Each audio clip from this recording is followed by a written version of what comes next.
कल्पना कीजिए कि एक दिन आप जागें और महसूस करें कि आपके आसपास की हर चीज, आकाश, जमीन, अस्तित्व का ताना बाना, चेतना द्वारा आकार दिए गए एक संवादात्मक प्रक्षेपण से ज्यादा कुछ नहीं है। आपकी सीमाओं को परिभाषित करने वाली दीवारें, वे परिस्थितियां जिनसे आप बंधे हुए हैं, और अतीत जो पत्थर की लकीर लगता है, क्या होगा अगर वे सभी तरल हों? एक विशाल सहभागी सिमुलेशन के भीतर कोड की मात्र पंक्तियां। वास्तविकता के इस संस्करण से आपको जोड़ने वाली एकमात्र चीज इसकी स्थायित्व में आपका विश्वास है। आप जिसे सच मानते हैं, वह आपकी दुनिया के नियमों को निर्धारित करता है।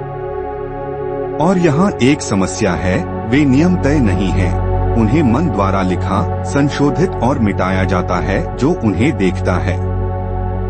गहराई से देखें, सतही दिखावे से परे, और भ्रम खुलने लगता है। आधुनिक भौतिकी और प्राचीन ज्ञान एक निर्विवाद सत्य पर एक मत हैं। वास्तविकता कुछ ऐसा नहीं है जिसे आप निष्क्रिय रूप से अनुभव करते हैं, यह कुछ ऐसा है जिसे आप बनाते हैं। आप किसी पूर्वनिर्धारित खेल में मोहरे नहीं हैं, आप ही स्क्रिप्ट लिख रहे हैं। लेकिन अपने आसपास की दुनिया को बदलने के लिए आपको पहले उस लेंस को बदलना होगा जिसके माध्यम से आप इसे देखते हैं। यदि वास्तविकता अनुकरण है, तो विश्वास वह कोड है जो इसे आकार देता है। जिसे आप ठोस, निर्विवाद सत्य के रूप में देखते हैं, वह अवलोकन द्वारा आकार दिए गए निर्माण से अधिक कुछ नहीं है। क्वांटम स्तर पर कण निश्चित अवस्थाओं में मौजूद नहीं होते हैं, वे तब तक संभाव्यता के दायरे में रहते हैं जब तक कि उनका अवलोकन नहीं किया जाता है। वास्तविकता स्वतंत्र रूप से भौतिक नहीं होती है, यह ध्यान के जवाब में बनती है। ठीक उसी तरह जैसे सिमुलेशन केवल तभी वातावरण प्रदान करता है जब खिलाड़ी उस दिशा में देखता है। दुनिया एक वस्तुनिष्ठ संरचना नहीं है, बल्कि एक गतिशील, उत्तरदायी प्रणाली है जो चेतना के अनुसार बदलती रहती है। वैज्ञानिक अन्वेषण ने केवल इस दृष्टिकोण को मजबूत किया है। क्वांटम यांत्रिकी में पर्यवेक्षक प्रभाव, ब्रह्मांड की होलोग्राफिक प्रकृति और सहभागी ब्रह्मांड सिद्धांत सभी एक चौंका देने वाले निष्कर्ष की ओर इशारा करते हैं। पदार्थ मौलिक नहीं है, चेतना है। अनुभव करने का कार्य केवल वास्तविकता को देखना नहीं है, यह उसे आकार देता है। यह एक अच्छी तरह से तैयार किए गए सिमुलेशन के यांत्रिकी को दर्शाता है, जहां पर्यावरण तय नहीं होता है, बल्कि खिलाड़ी की पसंद का जवाब देने के लिए प्रोग्राम किया जाता है। मन केवल वास्तविकता को संसाधित नहीं करता है, यह इसे उत्पन्न करता है। लेकिन अगर वास्तविकता कोड है, तो यह स्क्रिप्ट कहाँ से उत्पन्न होती है? इसका उत्तर अवचेतन मन के भीतर है।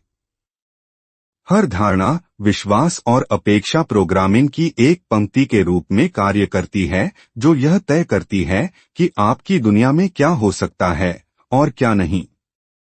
जिसे सत्य माना जाता है वह बाहर की ओर प्रतिबिंबित होता है, जो व्यक्तिगत अनुभव की नींव को संरचित करता है। फिर भी अधिकांश लोग अपने ऑपरेटिंग सिस्टम पर कभी सवाल नहीं उठाते हैं, वे उन्हें दी गई प्रोग्रामिंग को स्वीकार करते हैं, परवरिश, समाज और पिछले अनुभवों से बनी मान्यताएं। लेकिन एक बार जब यह सिस्टम समझ में आ जाता है, तो इसे फिर से लिखा जा सकता है। विश्वास निष्क्रिय नहीं है, यह वास्तविकता को आकार देने वाला खाका है। हर धारणा, सचेत या अवचेतन, सिमुलेशन द्वारा पालन किए जाने वाले आदेश के रूप में कार्य करती है। जो लोग संघर्ष की उम्मीद करते हैं, वे खुद को एक अंधीन चक्र में फंसा हुआ पाते हैं, भाग्य के कारण नहीं, बल्कि इसलिए क्योंकि उनकी आंतरिक स्क्रिप्ट इसकी मांग करती है। इसके विपरीत जो लोग अपनी सफलता में विश्वास करते हैं, वे वास्तविकता को अपनी निश्चितता के साथ संरेखित होते हुए देखते हैं। अवचेतन मन एक एल्गोरिथम की तरह काम करता है, जो अंतर्निहित विश्वासों के आधार पर निर्देशों को निष्पादित करता है। अगर इसे चुनौती नहीं दी जाती है, तो परिणाम अपरिवर्तित रहता है। लेकिन जब विश्वास बदलते हैं तो बाहरी दुनिया भी नए मापदंडों के अनुकूल ढलती हुई उसी का अनुसरण करती है। नेविल गोडार्ड ने प्रसिद्ध रूप से कहा, भावना ही रहस्य है। यह सकारात्मक सोच से परे है।